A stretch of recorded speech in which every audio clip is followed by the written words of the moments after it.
बात अब जरा जम्मू सूबे के उस इलाके की जहां पर 72 घंटों की हड़ताल की कॉल दी गई थी और 24 घंटे बीत जाने के बाद भी नाराजगी खत्म नहीं हुई। एहतजाजी मुजाहिरों का एक सिलसिला, रास्ता निकालने की कोशिशें, लेकिन मुकम्मल तौर पर जो अब तक डेलिब्रेशंस हुई, जो बातचीत होती रही, इन मीटिंग्स का कोई मस्बत नतीजा या पॉजिटिव रिजल्ट नहीं निकल सका। कटरा की बात हम कर रहे हैं। कटरा के अंदर जहां पर आप सब जानते हैं रियासी के इस इलाके में एक रोपवे मंसूबा जो सरकार ने करोड़ों रुपए खर्च करके बनाना था, इसको मंजूरी मिली और जैसे ही रोपवे मंसूबे को मंजूरी दे दी गई तब से अब तक नाराजगी मुसलसल बढ़ रही है। ऐसे में जहां पर गुज़श्ता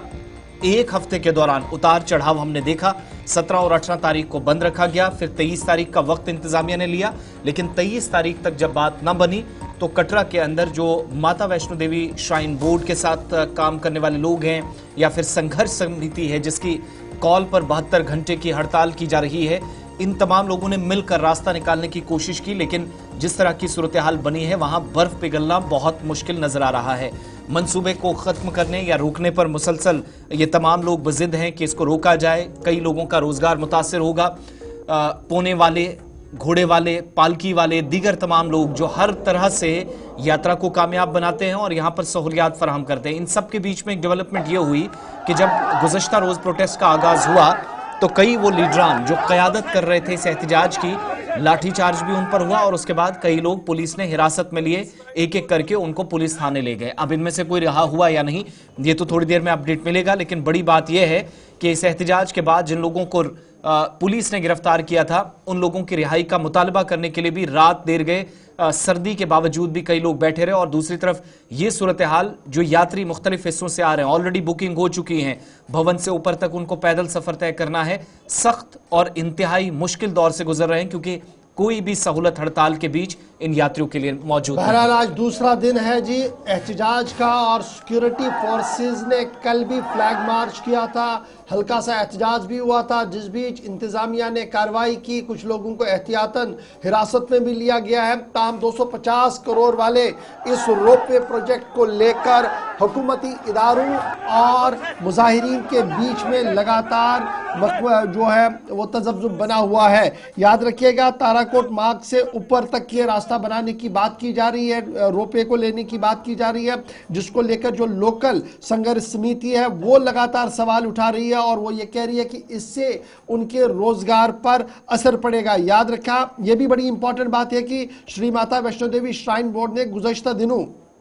मीटिंग के बाद इस बात का ऐलान किया था कि ये जो रोपवे बनने जा रहा है जिस पर तकरीबन 250 करोड़ रुपया ज़र मुबादला खर्च होना है, ये दरअसल फ़ायदा देगा जी उन लोगों को, बुजुर्गों को, जो सीनियर सिटीजन्स हैं उनको, बच्चों को या जिस्मानी तौर कमज़ोर लोगों को जो यहाँ पर नहीं आ सकते हैं उनको आने के लिए ये रोपवे मदद देगा। और तकरीबन 13 किलोमीटर का ये रोपवे था जिसको बनाने की बात हो रही थी, लेकिन फिलहाल इस मामले पर भी कोई पेशरफ्त होती हुई नजर नहीं आ रही है। तस्वीरें कल की है, लेकिन इतलात यह है कि रात देर गए भी अहम तरीन इजलास हुआ है। सोहन कोहली हमारे नुमाइंदे इस वक्त ग्राउंड जीरो से ज्वाइन किए हुए हैं। सोहन कोहली के पास सीधे चलेंगे जी, हम जो हमारे साथ बने हुए हैं उनके पास चलते हैं और फिर कुछ और भी बात इस पर हम करेंगे, लेकिन सोहन जरा अपडेट करें। आज प्रोटेस्ट का दूसरा दिन है और जब हम दूसरे दिन की बात करते हैं, कल पूरा दिन हमने देखा कि थोड़ा बहुत प्रोटेस्ट बाहर होकर भी हुआ था जिसको लेकर पुलिस ने फिर बाद में कार्रवाई भी की, कुछ लोगों की गिरफ्तारियां हुई, रात को संघर्ष समिति की भी मीटिंग हुई है। आज प्रोटेस्ट का दूसरा दिन है, क्या कोई हल निकलते हुए नजर आ रहा है, कोई ब्रेक थ्रू हुआ है रात भर इस पूरे मामले के दरमियान? बिल्कुल, मैं आपको बता दूं कि कल जो संघर्ष समिति की तरफ से जो पीसफुली स्ट्राइक यहाँ पे की जा रही थी, मगर एडमिनिस्ट्रेशन की तरफ से कुछ लोगों को हिरासत में ले जाया गया। उसके बाद जो मुद्दा इतना ज्यादा गरमाया हुआ है, पुलिस की बात करूं तो पुलिस के भी काफी ज्यादा पुख्ता इंतजाम यहाँ पे किए गए और काफी ज्यादा गुस्सा है उन लोगों में क्योंकि उनका साफ तौर पे ये कहना था कि अगर हम पीसफुली अपनी रोजी रोटी के लिए अगर स्ट्राइक कर रहे हैं तो एडमिनिस्ट्रेशन ने ऐसा करना नहीं चाहिए। लाठीचार्ज किया और लाठीचार्ज करने के बाद जो 15 से 20 लोग हैं वो उनको अपनी हिरासत में ले लिया और उसके बाद जो जंगजूद हैं, सराउंडिंग के जितने भी लोग हैं वो सारे गुस्साए हैं। आज एक और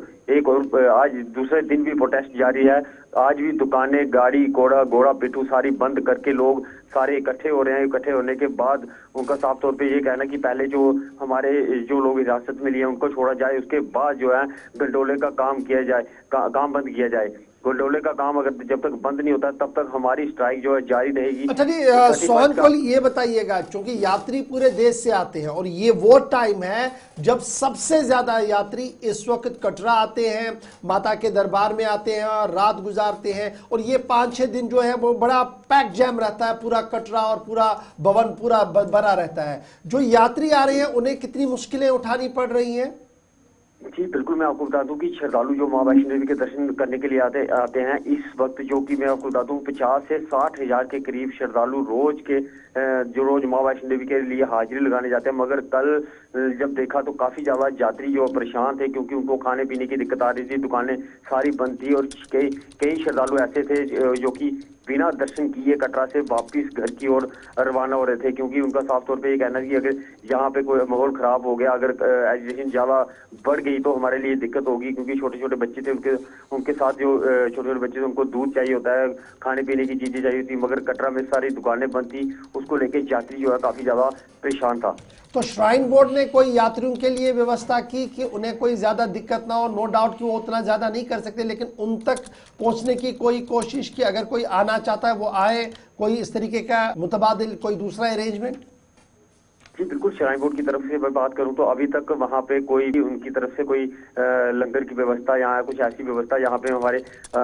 हमने देखी नहीं, मगर फिर भी सूत्रों के हवाले से खबर आई थी कि बाण गंगा में उन्होंने चाय और बिस्किट के लिए लंगर लगाया था। मगर ये भी किसी से सुना हमने, कि हमने खुद नहीं देखा, क्योंकि जो कटरा में जो माहौल था वो काफी ज्यादा गरमाया हुआ था और जंग जूत जितना भी था पूरी रात कटरा में कल रात को हंगर स्ट्राइक पे जहाँ पे बैठे हुए थे, वो भी मैंने वीडियो आपको भेजी थी। वहाँ पे मैं आपको बता दूं कि जितना भी जंग जूत है वो काफी ज्यादा गरमाया हुआ। आज जो क्या रणनीति बनती है, अच्छा, जैसे अब ये तो बड़ा इंपॉर्टेंट है, लेकिन बड़ी एक इंपॉर्टेंट बात ये भी है कि कल पुलिस के जो ऑफिशियल्स है वो बता रहे थे, देखिए हम तो प्रोटेस्ट के खिलाफ नहीं है, वो प्रोटेस्ट करें, लेकिन एक जो लाइन खींची गई है पुलिस की तरफ से कि एक पार्क के अंदर वो एहतजाज करें, जब वो बाहर आएंगे तो लॉ एंड ऑर्डर डिस्टर्ब होगा। कल भी हमने देखा कि बाहर आने की कोशिश की गई, तब जाकर पुलिस ने कार्रवाई की है। तो क्या आज रणनीति है संघर्ष समिति की कि मार्च किया जाएगा या एक ही जगह पर बैठकर धरना दिया जाएगा?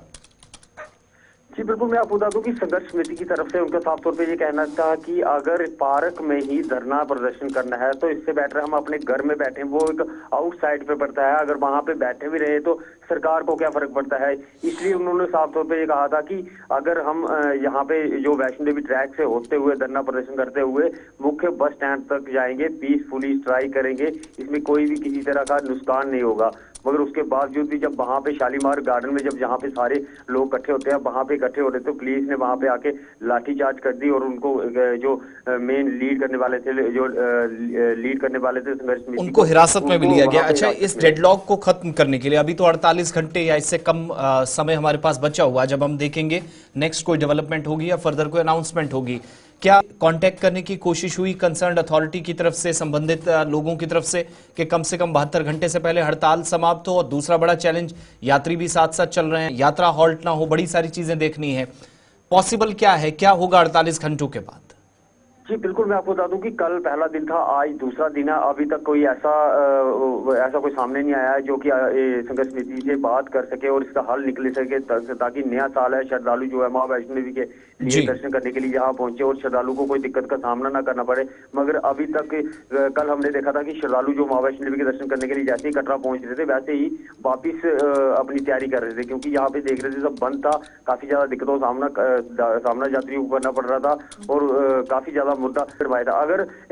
जो 48 घंटे बचे हैं, उन 48 घंटों में अगर बातचीत नहीं होती, कोई हल नहीं निकलता, तो ये संघर्ष और भी बढ़ सकता है।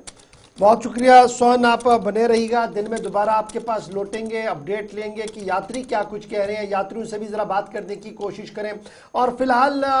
तातुल बरकरार है। श्री माता वैष्णो देवी बोर्ड और मकामी लोगों के बीच में रोपवे को लेकर, जिसमें तकरीबन 250 करोड़ रुपया सर्व करना है। और ये लगातार रोपवे की बात जब आई है तो ये कहा जा रहा है कि ये बुजुर्गों के लिए है, दिव्यांगों के लिए है, बच्चों के लिए जो इतना सख्त रास्ता तय नहीं कर सकते, उनके रोपवे बनाया गया। लेकिन उसके बावजूद भी संघर्ष समिति का ये मानना है कि अगर ये रोपवे बनता है, एक तो ट्रेडिशनल रूट को इग्नोर किया जा रहा है, जो ट्रेडिशनल बातें हैं इसके साथ जुड़ी हुई है यात्रा के साथ, उनको खत्म करने की कोशिश है और उनके रोजगार पर भी शबखून हो रहा है। अब देखना होगा कि इंतजामिया अपनी बात पर है और इस बीच श्राइन बोर्ड के मुखालफत में जो लोग खड़े हैं वो अपनी बात पर है। मामला क्या करवट लेगा, हमारी नजर रहेगी, आपको पल पल का अपडेट भी करेंगे।